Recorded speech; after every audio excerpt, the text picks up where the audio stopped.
Olá, multiplicadores! Então, nós vamos falar hoje com uma mulher que salva. E ela tem uma hashtag e o Instagram dela também é Lulu Me Salva. Inclusive, ela passa por aqui, tem assinaturas em óculos, está em vários lugares aqui de Farroupilha. E ela me deu o privilégio, né, de entrevistá-la aqui no Café com Multiplicação de Negócios. E vai contar um pouco da história dela para nós, né?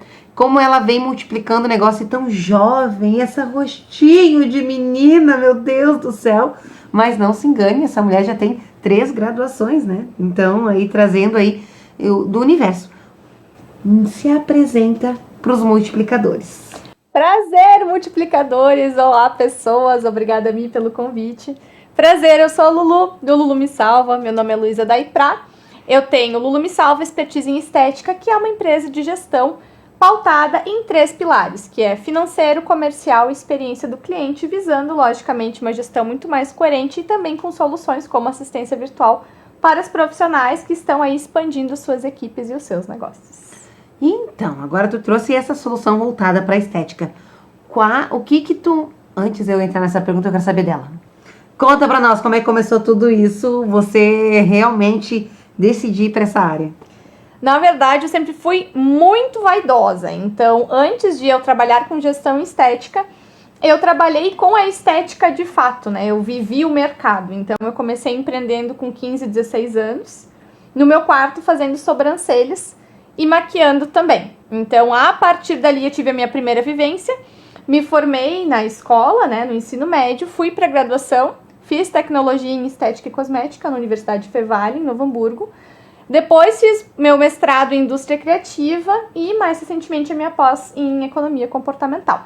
Então, na verdade, antes de ir para essa área, eu já tive o chão, de fato. E aí, ainda no início do meu mestrado, eu sabia que, após formada, eu precisava ter essa vivência de mercado. Mesmo que não fosse uma vontade minha, né, de fato, clinicar.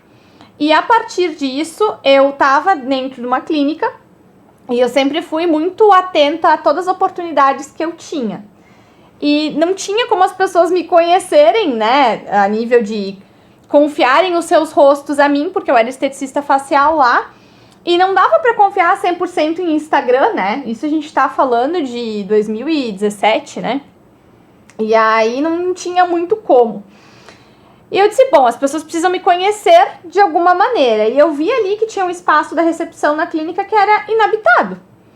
E eu pensei, bom, entre eu fazer as coisas do mestrado na minha casa, que era literalmente no outro lado da rua, e ficar por aqui e realmente servir as pessoas, eu prefiro estar aqui, pelo menos eu sou vista, e a partir daqui eu vou facilitando dentro do que eu posso nas tarefas da clínica, né? Então eu sou muito grata a dona do espaço onde eu trabalhei, onde eu tive essa experiência, onde eu criei e validei o meu método, porque realmente era algo que eu tive muitas possibilidades lá dentro de crescer e assim eu fiz.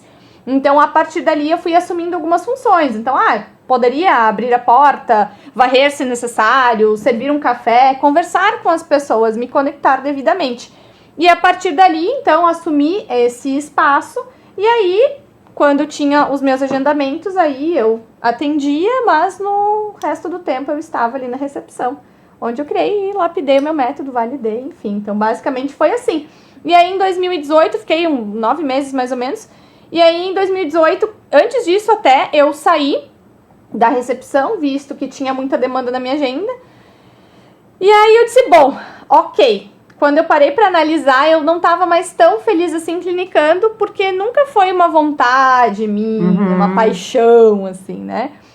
E eu disse, bom, estava estudando negócios, estava vendo, de fato, as minhas ações terem resultado, e aí eu tive a ideia, né, e na verdade o incentivo do meu orientador do mestrado de trazer essas metodologias para mais negócios, né? E aí, a partir dali, em 2018, eu inaugurei o Lulu Me Salva. E a Lulu Me Salva, ela estava contando aqui nos bastidores como foi, né? Às vezes, quando você está no caminho, coisas acontecem no caminho que parecem por acaso, né? Então, conta como é que foi, que parecem por acaso, e no final das contas, às vezes, ali era o tijolinho que faltava ali na pavimentação desse propósito. Sim. O Lulu Me Salva, né? Essa hashtag nasceu de um story no Instagram, onde era bem antes da pandemia das pessoas, né, terem essa convivência maior com o uso de máscaras, mas dentro da área da beleza e da estética, a máscara é um uso de equipamento individual, né? De proteção individual, na verdade. Um equipamento de proteção individual. E tem que cobrir pelo menos o nariz e a boca, né? Um mínimo. E ali eu via muitas profissionais querendo ministrar cursos na área, quando na verdade elas não estavam nem fazendo uso adequado da máscara. E isso pra mim, que sempre fui muito comunicativa, um dia abri meu Instagram pessoal e fiz um story falando aquele linguajar da época que era oi meninas, tudo bom? Meio blogueirinha. E falei como que usava máscara e lancei uma hashtag Me Salva Luísa para realmente tirar essas pessoas da ignorância. Mas foi algo, assim, ó, totalmente impensado, eu diria assim. Foi realmente num ímpeto de, meu Deus do céu, as pessoas estão querendo crescer na área, não fazendo o mínimo, né? Como é que eu vou ensinar alguém se eu não sei fazer algo adequadamente, uma coisa tão simples como usar uma máscara descartável? Depois chegou a pandemia, a gente viu realmente que as pessoas não sabem utilizar máscara descartável. Mas enfim, e a partir dali eu comecei a receber demandas de, fala mais sobre pele, fala mais, né, sobre estética, sobre cosmetologia, e não era algo que eu queria, porque não era de fato o que eu queria viver, né? Eu queria falar sobre dinheiro, sobre administração, sobre gestão. E aí, a partir dali, eu comecei lapidei, né, o Me Salva Luísa, e aí eu transformei em Lulu Me Salva, e enfim, depois virou também o título da minha dissertação do mestrado, é o nome da minha empresa, é uma marca que está em processo de registro, também tem a extensão dela para os meus óculos, enfim. Sim. Aí, essa questão, conta dos óculos para nós, como é que foi que o teu nome parou nos óculos? Olha, na verdade, os óculos são uma expressão da minha autenticidade. E eu lembro muito que eu comecei a usar óculos com 9 anos. E eu fui uma criança que sofreu muito bullying na escola, então quando eu ainda tive mais essa demanda, a preocupação da minha mãe era que não fosse mais um motivo para virar chacota, né? Visto que já era em grande parte do tempo.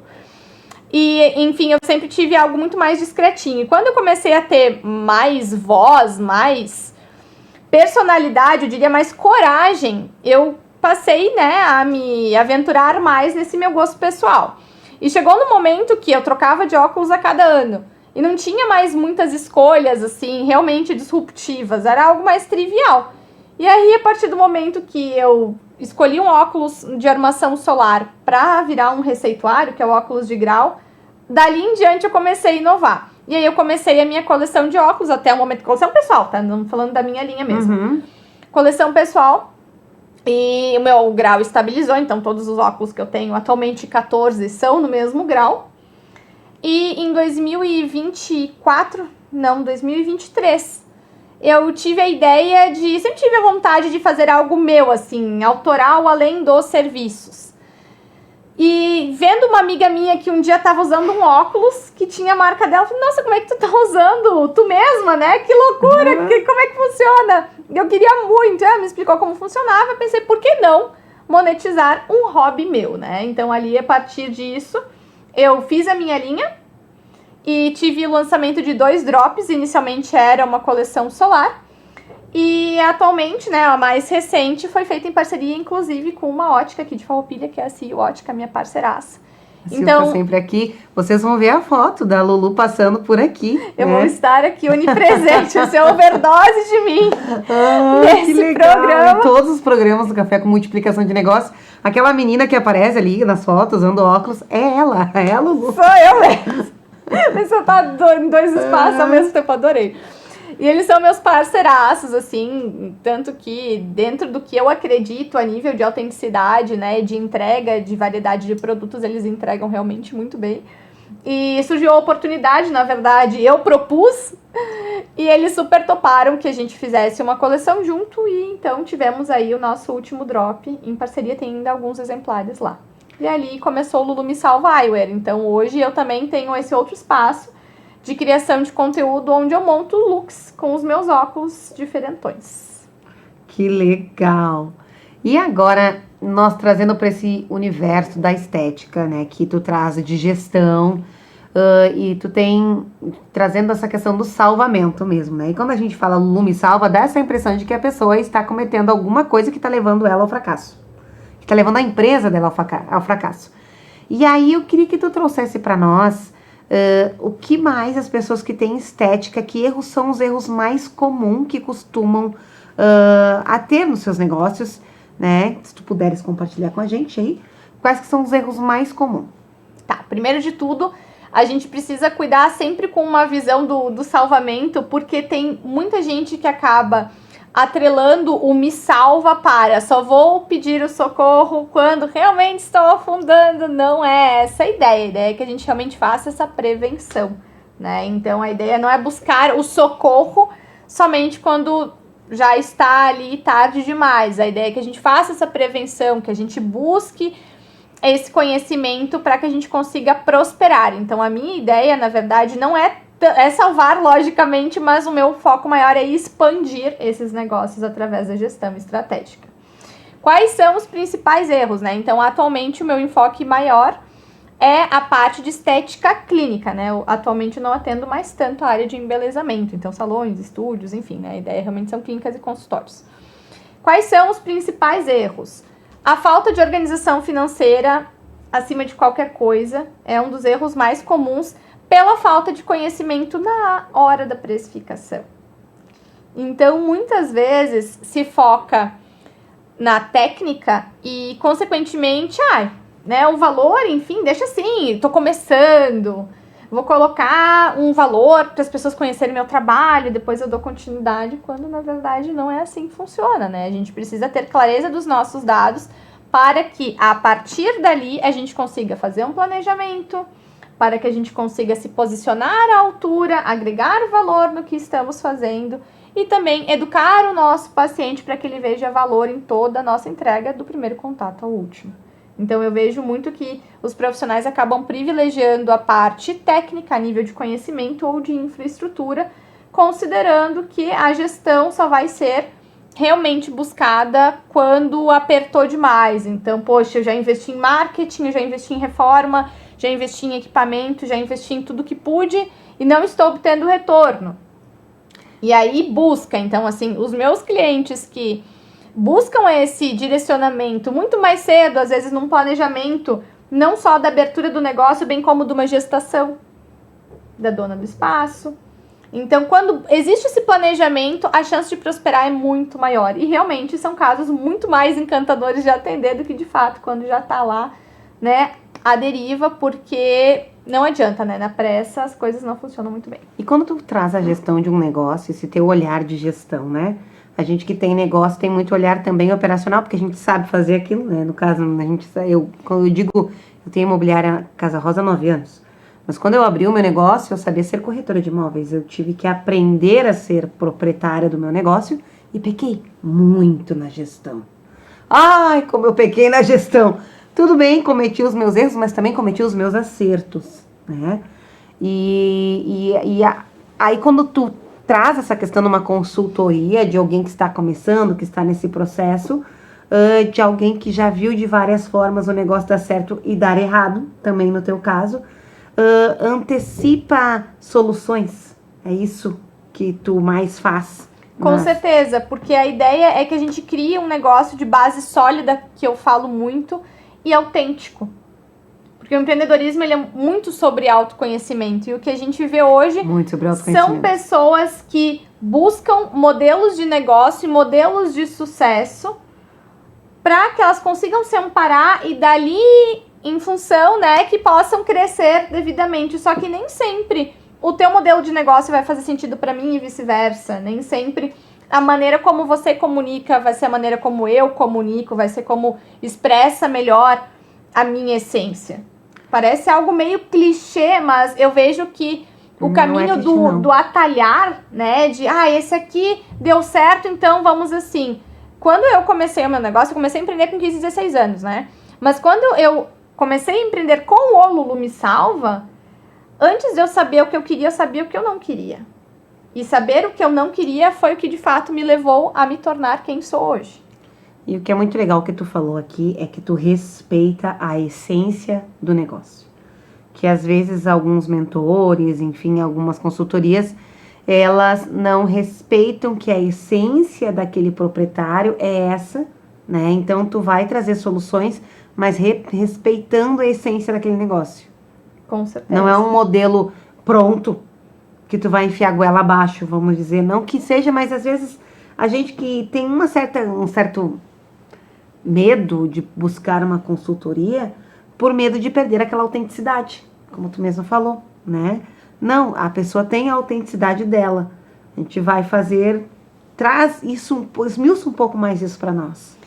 Na verdade, a metodologia do Lulu Me Salva, na execução dela, ela é co-criada, né? Então, por exemplo, a gente trabalha... Agora eu tô falando sobre a mentoria, mas a gente tem outras soluções. Então, pensando nessa mentoria inicial, onde a gente precisa criar uma base sólida de negócio, a gente tem desde a parte de revisão de precificação, até a comunicação para o cliente, como que vai ser esse repasse, enfim, até a parte comercial, onde a gente vai ter a criação do script de vendas, a gente tem a parte das políticas de atendimento, que são as normas do nosso espaço, a gente tem a experiência do cliente. Existe toda uma base e sempre vai ser pautada na individualidade do cliente. Então, realmente, existem casos que me questionam, mas a minha cidade é pequena, é aplicável a tua metodologia? É aplicável a todos os lugares, não é algo autoritário. A gente flexibiliza de acordo com o contexto. E isso, para mim, é uma das maiores riquezas, porque por mais que as dores, as demandas, os desafios, eles se repitam, cada pessoa vai ser uma pessoa. Algumas serão mais ousadas, outras menos. Algumas já aplicaram algumas condutas, outras não. Então, cada caso vai ser um caso. Então, a gente sempre ajusta. Por exemplo, no serviço de assistência virtual, que eu tenho uma profissional também graduada em estética, que esse é um dos nossos diferenciais, que são esteticistas falando de gestão para a nossa classe, que isso dificilmente se encontra, né? Porque eu costumo dizer que só quem vive sabe como funciona. É muito fácil aplicar uma teoria, mas na prática a teoria é outra, né? Então, dentro desse serviço, por exemplo, a gente trabalha os scripts de venda porque essa assistente virtual é quem discorre, né, esses atendimentos, quem cuida da agenda dessa profissional enquanto ela está lá atendendo de fato. Então, a gente cuida muito bem para ajustar os scripts, as linguagens delas. Tem algumas que executam algumas condutas, outras não. Então, eu gosto muito de trazer essa personalização dos serviços, porque realmente é onde existe, né, o ouro de todo negócio. Então, cada caso vai ser um caso. Então, ter essa personalidade e ter essa certeza de que o que o outro tem, estamos na mesma cidade, vou contratar a Lulu, você já contratou, vocês não vão ter a mesma coisa, porque vocês não comunicam da mesma forma. O negócio de vocês não é igual. Então, eu não me preocupo, por exemplo, se eu vou atender um caso de uma cidade que eu já tive cliente lá. Para mim não tem problema, quanto mais pessoas tiverem na cidade com acesso à minha metodologia, melhor. Uma das minhas maiores realizações e anseios como Lulu Me Salva é realmente criar como é que eu vou te dizer, quase um ISO 9001, assim, da estética, sabe? Para que a gente realmente tenha um padrão de excelência quando o assunto é atendimento e gestão, porque é algo que a gente não tem. A gente tem profissionais riquíssimos a nível de tecnologia, de técnica, enfim, né? Infraestruturas maravilhosas, mas quando chega no atendimento, quando chega na gestão, aí peca bastante. Uau! E como tu traz essa questão que chega de pecar bastante no atendimento, que tipo de pecados a galera tá cometendo no atendimento, por exemplo? Primeiro de tudo, não ter um script de vendas. Parece algo tão básico, mas aí eles falam como se estivessem em uma conversa usual, assim. Nas clínicas, o que a gente encontra? Algumas recepcionistas que não foram devidamente treinadas. Não à toa, essa também é uma solução do Lulu Me Salva. A gente também treina recepcionistas. Então, uma das questões é a pessoa não ter muito embasamento, não saber como levar uma conversa persuasiva ao mesmo tempo que acolhe, que valida, que direciona. E aí fica uma conversa informal de perguntas e respostas. Então, oi, preço. Oi, é isso, isso, isso. Qualquer coisa, estou à disposição. Não, como é que você vai servir a alguém se você não acolhe? Sim. Porque aí, como que a gente vai fazer? A gente vai comparar. Miriane me respondeu assim, a Maria me respondeu assim, a Joana me respondeu assim.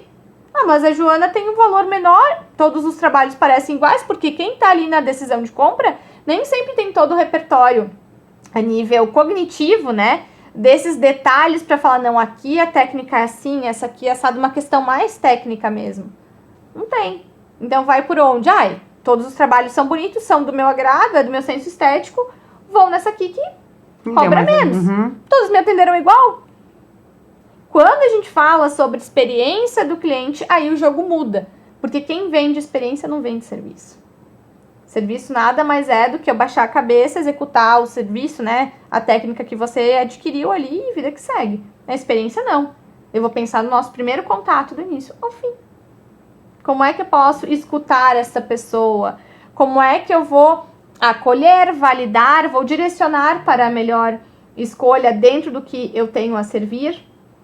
Como que eu vou explicar sobre as normas do meu espaço sem que soe grosseiro, sem que soe autoritário? Isso tudo a gente precisa pensar. Como que eu vou enviar um pré-procedimento, um pós-procedimento? Como que eu faço o momento da consulta ser algo atrativo para ti? Sem que seja uma coisa, poxa, eu vou lá de novo conversar, a pessoa vai querer me vender. Não, a pessoa quer te acolher. É diferente. Como que eu vou aplicar um plano de tratamento que essa pessoa possa explicar, por exemplo, para o seu cônjuge ou a outra pessoa que vai tomar essa decisão junto com ela? Para que realmente ela tenha esse incentivo, para que não vire uma objeção de compra. Como eu posso enviar o pós-vendas? Como eu posso fidelizar esse paciente? Então, a gente pensa nisso tudo a nível online, mas a gente também pensa nos roteiros de atendimento presenciais. Então, não é só servir o cafezinho, é qual o timing que eu ofereço o cafezinho? O que a Miriane está escutando lá na recepção? Visualmente falando, o que ela está olhando? Como é que eu me apresento como profissional? Como que eu comunico isso? A nível de conforto, de tato. Não adianta somente ser algo luxuoso. Eu realmente preciso entregar performance. E a performance vai além do luxo. Uau! Então, gente, olha só, esse programa tá riquíssimo hoje já, aqui dá vontade de ficar te ouvindo mais e mais. E eu queria que tu trouxesse também aí, como tu trouxe alguns dos pecados aí que, né, o pessoal no atendimento, outras questões, como tu falou, que são, no final das contas, se os preços são semelhantes, se os atendimentos são semelhantes, eu vou ficar com o preço mais barato. Lógico. Né, com quem me cobra mais barato. Tu trouxe algumas soluções também para nós, né, de treinar a secretária, de quem quer vender mais. A gente falou ali na questão, tá, do follow-up, o que primeiro tem que fazer. Para vender mais, tem que ter clareza do preço que é cobrado. Clareza do preço que é cobrado. Por quê? Eu não vou ter segurança na hora de te vender, posicionamento à altura, se a qualquer que tu for me falar, vou pensar, eu acho que eu vou precisar dar um desconto. Entendi. Preciso ter clareza de quanto custa cada detalhe do meu negócio, porque uma coisa é estar aberto à negociação, outra coisa é ceder ao mínimo A. Tá. Porque a gente não pode ficar na mão de paciente. É uma relação ganha-ganha. Porque não, essa história de é muito para quem paga, pouco para quem recebe. É porque a gente tem um ruído gigantesco a nível de comunicação e entrega. Isso não pode acontecer. Tem que ser algo realmente coerente. Isso não quer dizer que... Muito se fala de preço justo. O que é um preço justo? É o preço que a pessoa está disposta a pagar? Tá, mas tu tem um negócio que não é filantropia. Tu precisa realmente ter um negócio autogerenciável, um negócio que realmente se sustente. Como é que eu vou cobrar o que eu preciso se eu não sei quanto que eu devo cobrar? Aí eu vou estar na linha mediana. Não posso cobrar baixo, mas eu também não vou cobrar muito acima. Tá, então vai ser mais do mesmo. Então, a gente precisa ter essa clareza e é ali que eu costumo dizer que existem essas viradas de chave através do meu trabalho. Porque uma vez que se tem acesso aos dados, a quanto que custa cada detalhe, dificilmente a pessoa vai se colocar em situações vulneráveis, onde ela não aceita mais aquilo, mas ela vai acabar fechando porque ela precisa daquele dinheiro. Não é essa a ideia. A ideia é que realmente esse negócio seja reconhecido e valorizado por toda a entrega. Só que isso só consegue ser possível realmente quando essa pessoa sabe se posicionar à altura do que está cobrando. Saber se posicionar à altura do que está cobrando. E aí isso acontece, como tu falou, em uma jornada de autoconhecimento, né? Com certeza. Lá no início que você trouxe, lá no início da nossa entrevista. Com certeza. Existem várias crenças que a gente vê no meio do caminho, assim. Não, mas a pessoa não vai pagar, mas a minha cidade é muito pequena. Não, mas no nível do meu negócio tem como. Tem como. Eu, quando comecei o Lulu Me Salva, eu não nasci em berço de ouro. E longe disso, né? Fui criada por uma mãe solo de 2 que me ensinou muito sobre educação financeira e não à toa eu faço o que eu faço, ela é contadora. Ah, ela é contadora. Então, assim, na minha primeira inserção no mercado de trabalho, eu já aprendi a precificar de forma adequada com ela, depois aprendendo na graduação, no mestrado e também na minha prática, né? Lógico, tudo ficou melhor ainda. Mas a questão ali eu fui sempre por mim.